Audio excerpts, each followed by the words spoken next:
Bismillahirrahmanirrahim. Assalamualaikum warahmatullahi wabarakatuh.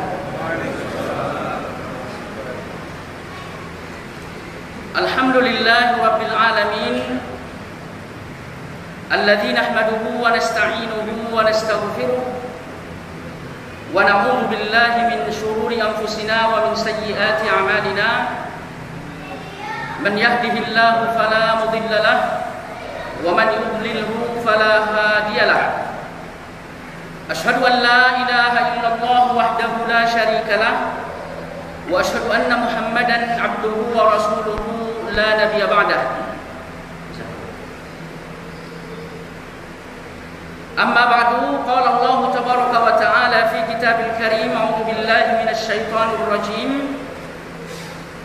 Ya ayyuhalladzina amanu taqullaha haqqa tuqatih wa la tamutunna illa wa antum muslimun. Jamaah sekalian, bapak-bapak, saudara-saudara, semoga kita semua senantiasa dirahmati serta dilindungi oleh Allah Subhanahu wa taala.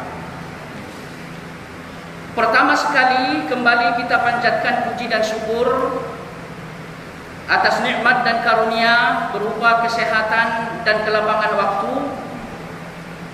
yang telah diberikan oleh Allah Subhanahu wa taala kepada kita semua, sehingga kita dapat bertemu kembali di masjid yang sangat mulia ini dalam rangka berthalabul ilmi.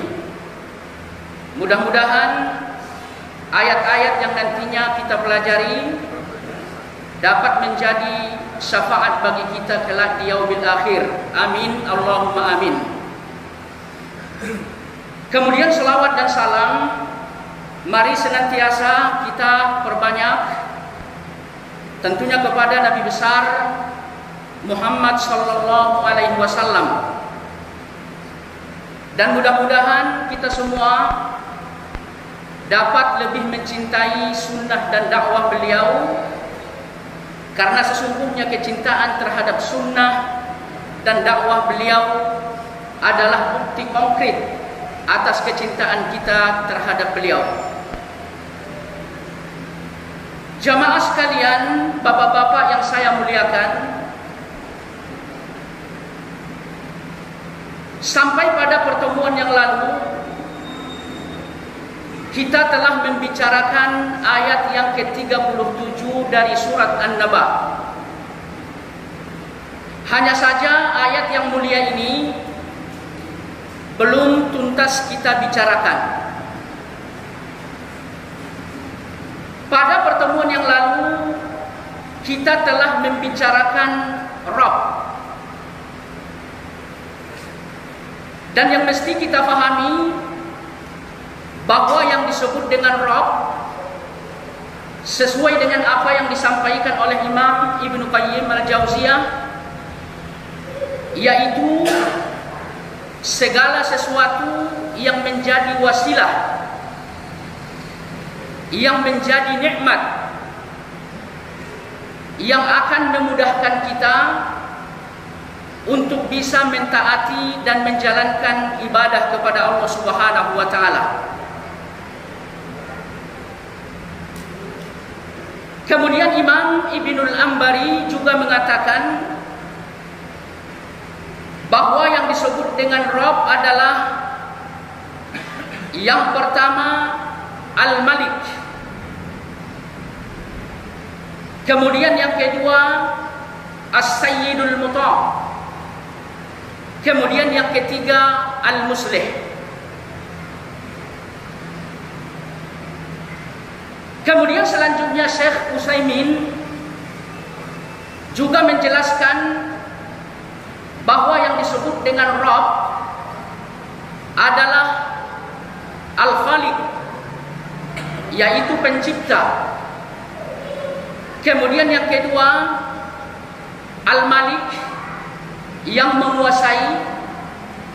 Kemudian yang ketiga Al-Mudabbir, yang maha mengatur. Nah, hadirin sekalian, jamaah yang saya muliakan, Di dalam ayat ini Allah Subhanahu wa taala berfirman, Rabbis samawati wal ardi wa ma bainahumar rahman la yamlikuna minhu khitaba. Yang akan memberikan kenikmatan-kenikmatan surga bagi orang-orang yang bertakwa, dialah Allah, Rabbis samawati wal ard, yang telah menciptakan 7 lapis langit dan 7 lapis bumi. Wa ma bainahuma, dan dia juga yang telah menciptakan apa saja yang ada di antara keduanya. Dia Maha Pengasih, Maha Penyayang, dan siapapun kelak di sana tidak akan sanggup untuk berbicara. Jadi di dalam ayat ini ditegaskan bahwa sesungguhnya Allah lah yang telah menciptakan 7 lapis langit dan bumi. Kemudian Allah jugalah yang menjadi penguasa untuk 7 lapis langit dan bumi tersebut. Kemudian selanjutnya Allah juga yang akan mengatur 7 lapis bumi dan 7 lapis langit tersebut berikut apa saja yang ada di antara keduanya. Nah, jamaah sekalian yang saya muliakan, kita lihat langit yang ada di atas kepala kita. Sesungguhnya ia adalah bangunan yang sangat luar biasa. Bangunan yang sangat besar dan penuh keajaiban. Kenapa kita katakan bangunan langit ini penuh dengan keajaiban? Karena sesungguhnya ia dibangun tidak seperti bangunan yang layak, bangunan yang biasa kita lihat. Bangunan yang biasa kita lihat pastinya memiliki tiang-tiang yang banyak. Adapun langit yang ada di atas kepala kita sesungguhnya tidak ada tiang yang kita temukan walau satu pun. Nah, ini sebuah keajaiban. Dan selain ajaib, ternyata langit ini juga merupakan bangunan yang sangat indah. Apabila kita memandang langit, sesungguhnya mata kita tidak akan bosan menyaksikan langit tersebut. Apabila kita memandang langit, sesungguhnya sedikit pun tidak ada yang cacat dari langit tersebut. Tidak ada yang kurang, tidak ada yang salah. Makanya Allah Subhanahu wa taala mengatakan di dalam ayat yang lain, coba kalian perhatikan langit dan perhatikan lagi, perhatikan terus, kata Allah Subhanahu wa taala. Sesungguhnya kalian tidak akan menemukan sesuatu yang salah dan cacat pada penciptaan langit tersebut. Kemudian di dalam ayat yang lain juga Allah mengatakan, walaqad zayyana as-samaa'a ad-dunya bimasabih. Allah menjadikan indah langit yang pertama dengan adanya bintang-bintang.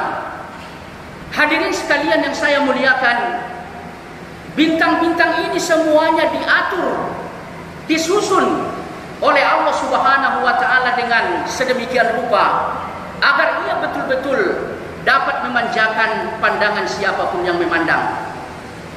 Hadirin jamaah sekalian yang saya muliakan, Allah menciptakan langit, kemudian Allah yang menguasai langit, kemudian Allah yang mengatur langit, dan berikut bumi yang kita pijak.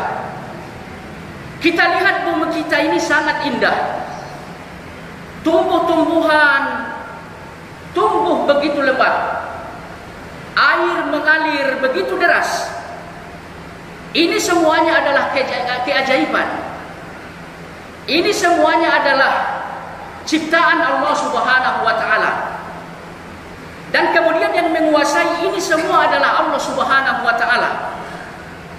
Di saat Allah menginginkan apa saja yang hendak tumbuh di dunia ini, maka ia akan tumbuh.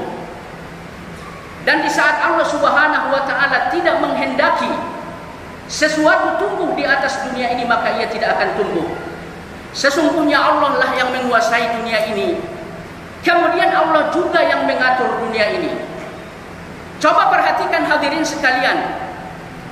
Allah menciptakan dunia ini begitu teratur. Allah ciptakan malam, Allah ciptakan siang.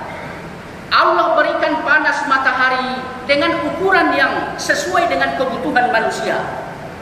Nah, ini semuanya diatur oleh Allah, karena Allah lah Rabb untuk 7 lapis langit dan 7 lapis bumi. Kemudian apa saja yang ada di antara keduanya, hadirin sekalian? Ternyata mereka adalah ciptaan Allah. Mereka adalah dikuasai oleh Allah Subhanahu wa taala. Dan mereka juga diatur oleh Allah Subhanahu wa taala. Sebagai contoh, makhluk yang ada di antara langit dan bumi adalah manusia. Kita semua adalah ciptaan Allah Subhanahu wa taala. Dan bahkan kitalah ciptaan manusia yang paling sempurna. Allah memberikan kesempurnaan pada penciptaan kita secara fisik, sehingga kita bisa berdiri tegak. Adapun makhluk-makhluk yang lain sesungguhnya tidak akan bisa berdiri tegak seperti manusia. Kemudian yang kedua, penciptaan kita disempurnakan oleh Allah Subhanahu wa taala. Ia memberikan otak dan akal fikiran bagi kita, sehingga kita bisa mengetahui mana yang baik dan mana yang buruk, mana yang salah, mana yang benar, mana yang hak dan mana yang batil. Hadirin jamaah sekalian yang saya muliakan, kita diciptakan oleh Allah Subhanahu wa taala begitu sempurna. Hanya saja Allah Subhanahu wa taala mengatakan bahwa kesempurnaan fisik tidaklah cukup untuk menjadi sempurna di hadapan Allah. Kapan manusia menjadi sempurna di hadapan Allah? Kapan manusia menjadi mulia di hadapan Allah Subhanahu wa taala? Sesungguhnya Allah telah menjelaskan, "Inna akramakum indallahi atqakum." Kalian akan menjadi mulia di sisi Allah Subhanahu wa taala apabila kalian betul-betul bertakwa kepadanya, berusaha keras untuk menjalankan setiap perintah, dan berusaha keras untuk meninggalkan apa saja yang dilarang oleh Allah Subhanahu wa taala. Jika kita betul-betul bertakwa kepada Allah, insya Allah kitalah orang yang paling mulia. Dan apabila ketakwaan ini ada pada diri kita, maka kembali kepada pembahasan kita, hadirin sekalian, orang-orang yang bertakwa nantinya di akhirat akan dibalas oleh Allah Subhanahu wa taala dengan surga yang penuh dengan nikmat.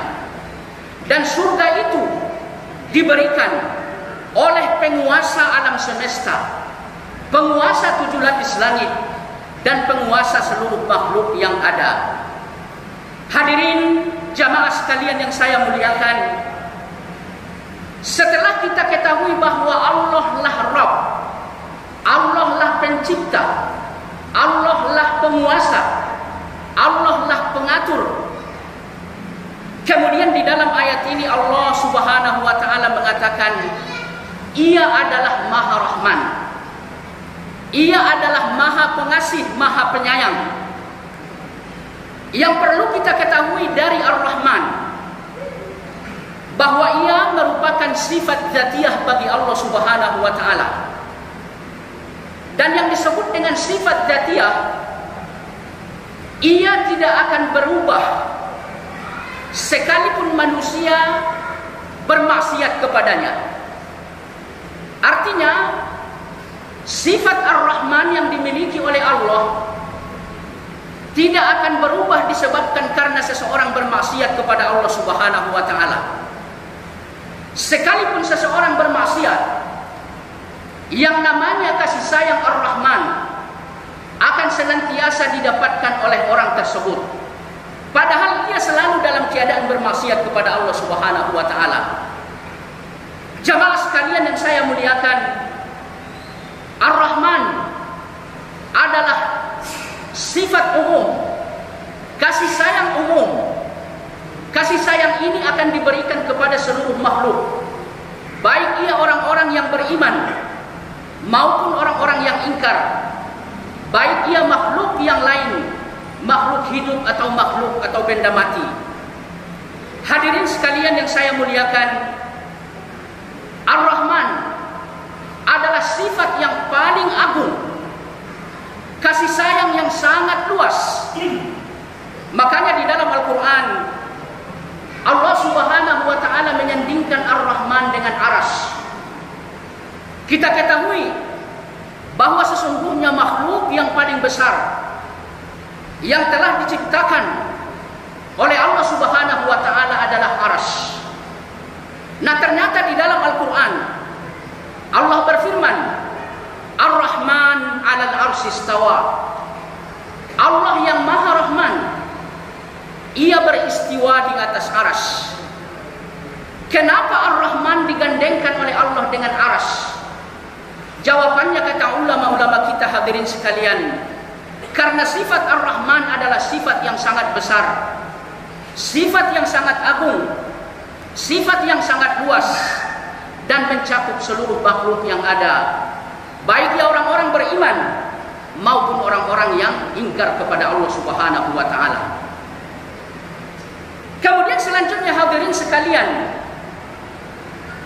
di dalam ayat ini kita lihat, setelah Allah mengatakan bahwa ia pencipta langit, bahwa ia pencipta bumi, dan pencipta apa saja yang ada di antara keduanya, ia yang menguasai dan ia yang mengatur.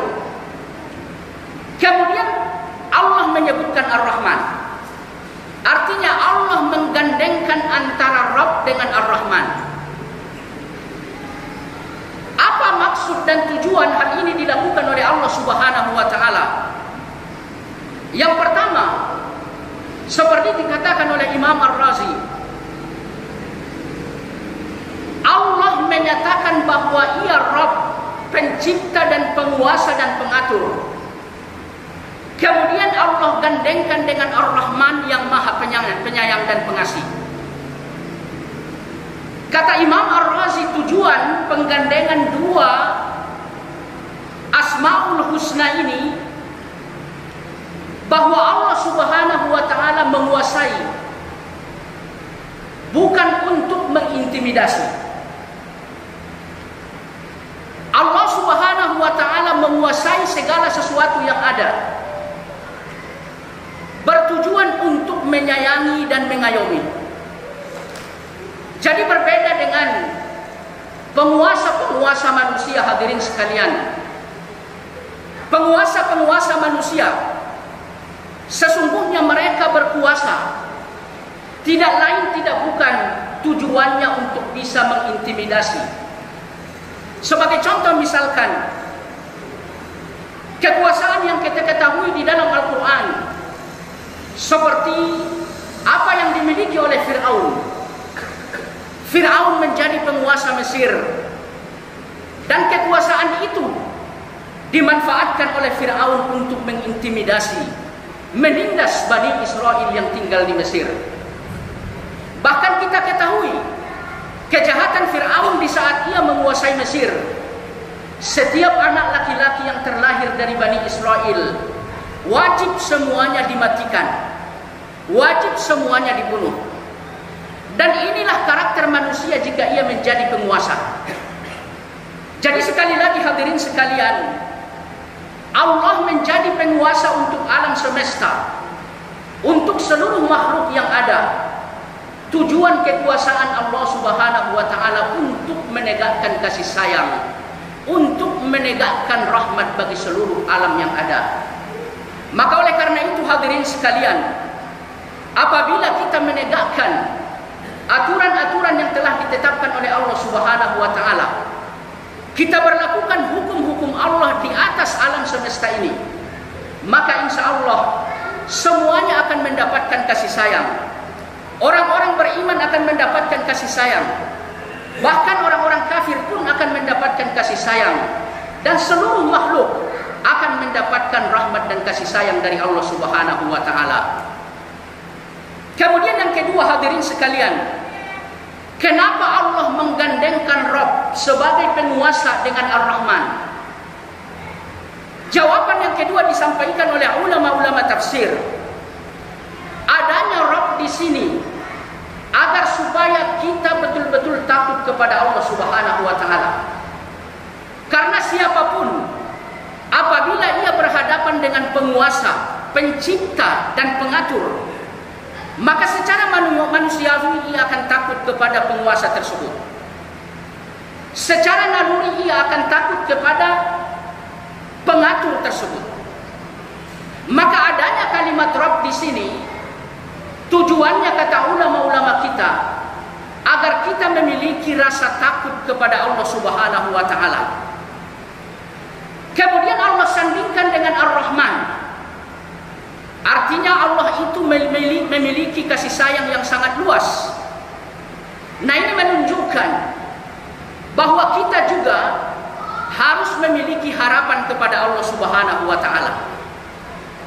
Jadi ulama-ulama kita menjelaskan, hadirin sekalian, bahwa penggandengan Rabb dengan Ar-Rahman di dalam ayat ini sama dengan apa yang ada di surat Al-Fatihah. Ketika Allah Subhanahu wa taala mengatakan bahwa Ia Rabbul Alamin, penguasa alam semesta. Lalu di ayat berikutnya Allah mengatakan Ar-Rahmanir Rahim. Dialah Allah yang Maha Rahman dan Maha Rahim. Maksudnya apa? Seperti yang kita tegaskan tadi, di dalam hati kita mesti ada rasa takut kepada Allah Subhanahu wa taala. Kemudian di sisi lain, hati kita juga harus berharap kebaikan dari Allah Subhanahu wa taala. Dan sesungguhnya orang-orang yang betul-betul berjalan di atas Ahlus Sunnah wal Jamaah adalah orang-orang yang adil menempatkan rasa takut dan rasa harap tersebut. Kemudian hadirin sekalian yang saya muliakan, la yamlikuna minhu khitaba. Sesungguhnya manusia nanti di hari kiamat tidak akan ada yang berani untuk bicara di hadapan Allah Subhanahu wa taala. Hal ini seperti ditegaskan oleh Imam As-Sa'di, anna jami'al khalqi dzalikal yaum sakitun. Seluruh makhluk nanti setelah dibangkitkan dari kubur tidak ada yang berbicara satupun. Jamaah sekalian yang saya muliakan, kemudian Allah Subhanahu wa taala berfirman pada ayat berikutnya, yauma yaqumur ruhu wal malaikatu saffa. Pada hari kiamat tersebut, yaqumur ruh, berdirilah malaikat Jibril, wal malaikatu saffa, dan malaikat-malaikat yang lain pun mengatur saf. La yatakallamuna illa man adina lahu rahman. Tidak satu pun dari malaikat-malaikat itu yang berbicara kecuali siapa yang telah diizinkan oleh Allah yang Maha Rahman. Wa qala sawaba, dan ia berkata sawaba yang benar. Hadirin jamaah sekalian yang saya muliakan, yang perlu kita garis bawahi dari ayat yang mulia ini yaitu ar-ruh. Siapa yang dimaksud dengan ar-ruh? Imam Ibnu Katsir mengutip penafsiran untuk ar-ruh. Setidaknya terdapat 7 penafsiran. Akan tetapi yang dipilih oleh Imam Asy-Syafi'i dan juga yang dipilih oleh Sa'id bin Jubair, yang dimaksud dengan ar-ruh adalah malaikat Jibril. Dan kemudian pendapat inilah yang dikuatkan oleh Imam As-Sa'di.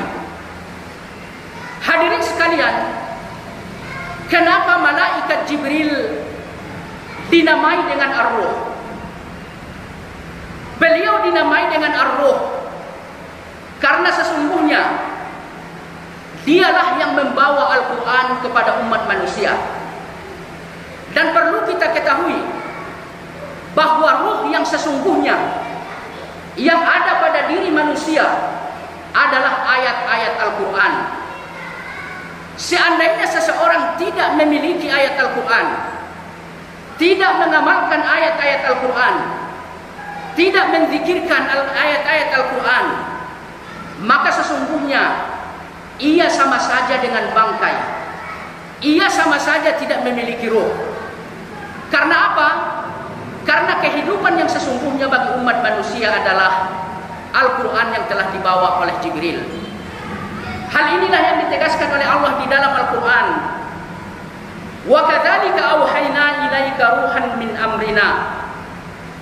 Demikianlah kami telah wahyukan kepadamu Muhammad ruhan. Yang dimaksud dengan ruh di dalam ayat yang mulia ini seperti ditegaskan oleh Imam Ibnu Katsir adalah ayat Al-Quran. Jadi adanya ayat Al-Quran bagi kehidupan kita adalah merupakan kehidupan yang sesungguhnya. Maka apabila kita betul-betul mengamalkan Al-Quran, maka Allah Subhanahu wa Ta'ala akan memberikan kehidupan yang baik kepada kita semua. Akan tetapi jika kita tidak mengamalkan Al-Quran, maka sesungguhnya bagi Allah kita semua tidak lebih dari seekor bangkai yang sangat hina. Jamaah sekalian yang saya muliakan, kemudian selanjutnya di dalam ayat yang mulia ini Allah Subhanahu wa Ta'ala mengatakan bahwa pada saat kiamat nanti digelar, kemudian perhisapan amal hendak dilakukan, malaikat-malaikat akan diturunkan oleh Allah dan mereka pun akan membangun saf. Kemudian selanjutnya tidak satu pun yang bisa berbicara pada saat itu.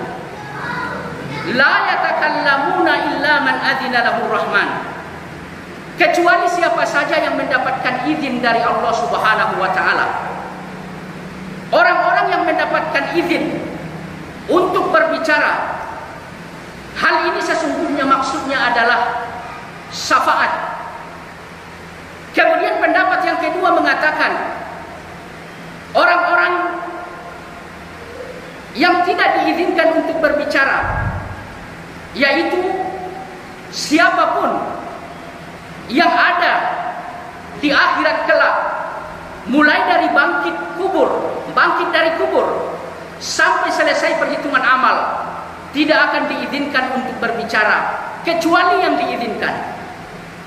Yang diizinkan maksudnya adalah yang diberikan kesempatan untuk memberi syafaat kepada kaum muslimin. Dan ini seperti ditegaskan oleh Imam Ibnu Katsir bahwa orang-orang yang diizinkan untuk memberi syafaat itu adalah para rasul dan juga orang-orang yang beriman, dengan syarat apabila mereka tidak melakukan kesyirikan kepada Allah Subhanahu wa Ta'ala. Kemudian selanjutnya,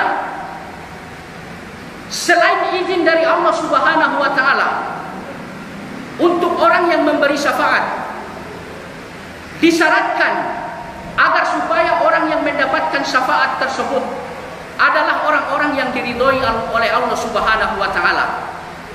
Dan sesungguhnya keridhaan Allah Subhanahu wa Ta'ala lagi-lagi apabila seseorang betul-betul bertauhid dan tidak berbuat syirik kepada Allah Subhanahu wa Ta'ala.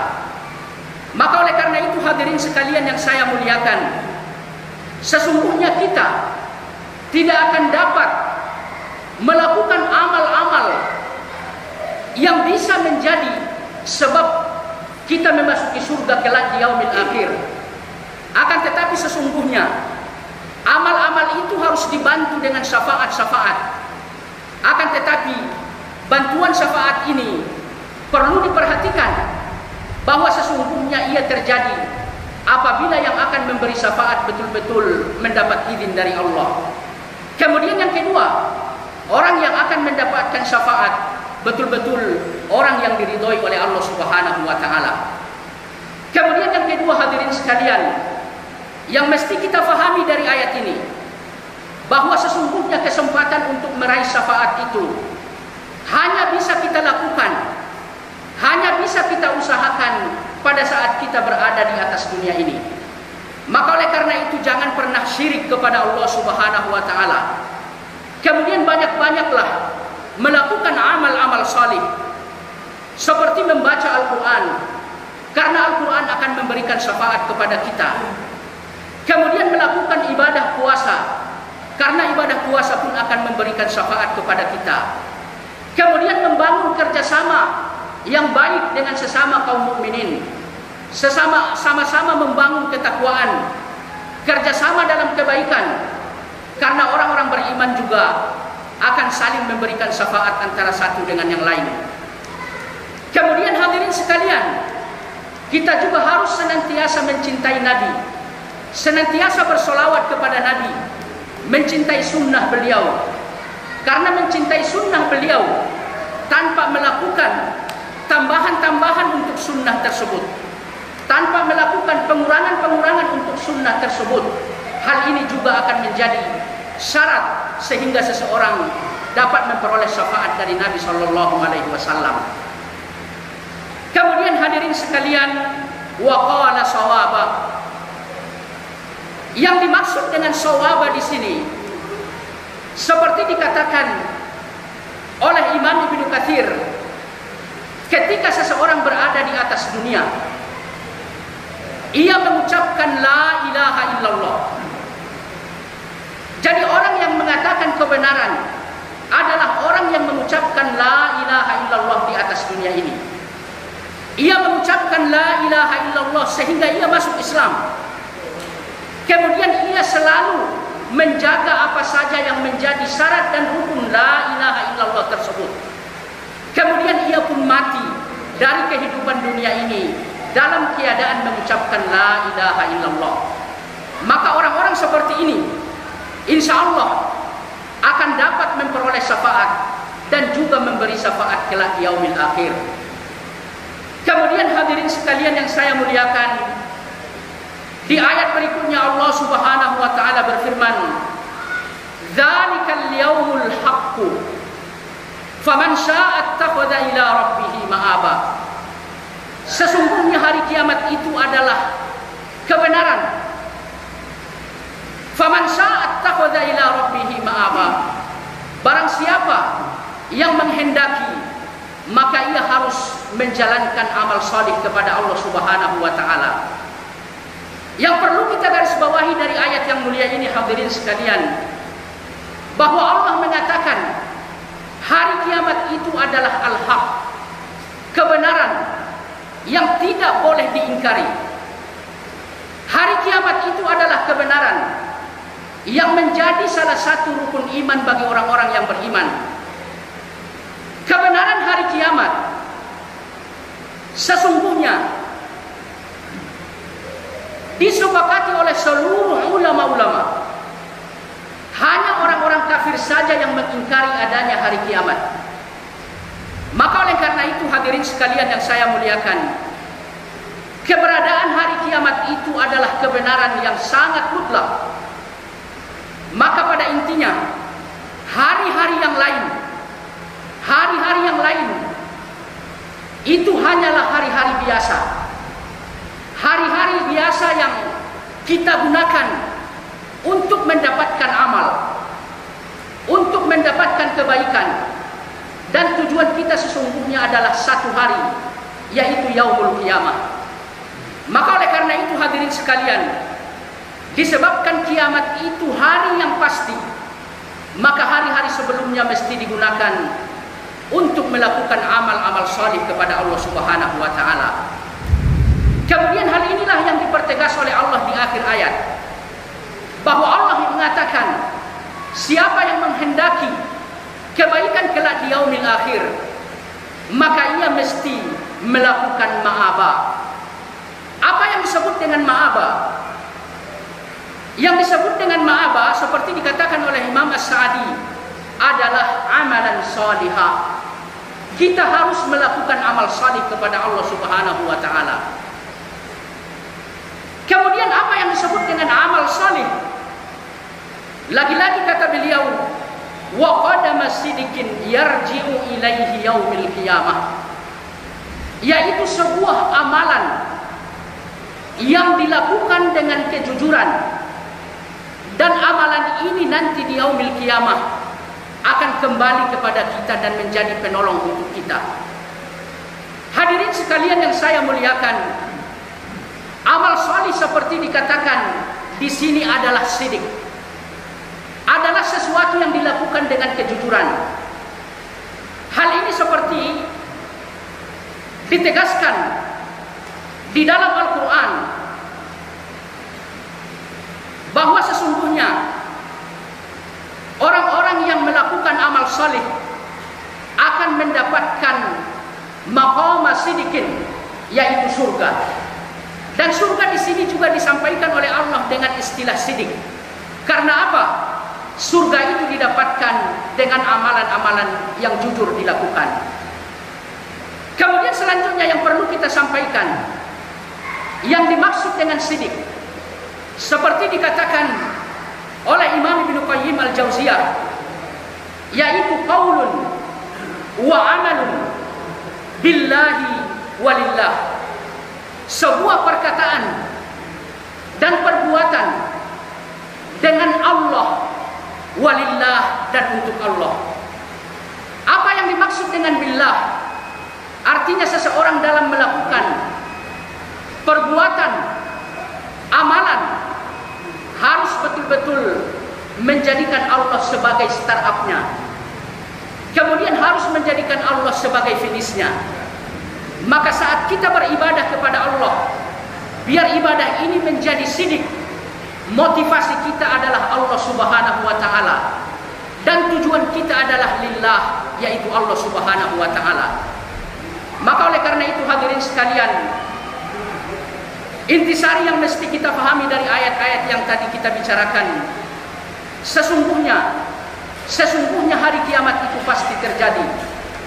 Dan hari inilah yang menjadi tujuan dari hari-hari kita di atas dunia ini. Maka berjuanglah di atas dunia ini untuk melakukan amal-amal saleh, amal yang jujur kepada Allah Subhanahu wa ta'ala. Motivasinya hanya Allah Subhanahu wa ta'ala, dan tujuannya hanya Allah semata. Jangan pernah berbuat syirik, jangan pernah menduakan Allah Subhanahu wa ta'ala, karena di sana selain amal kita juga akan dibantu dengan syafaat, dan syafaat itu tidak akan diberikan bagi orang-orang yang melakukan syirik di atas dunia ini. Demikian kajian yang bisa disampaikan, mudah-mudahan bermanfaat. Kita tutup dengan kafarah majelis. Subhanakallahumma wa bihamdika asyhadu an la ilaha illa anta astaghfiruka wa atubu ilaik. Assalamualaikum warahmatullahi wabarakatuh.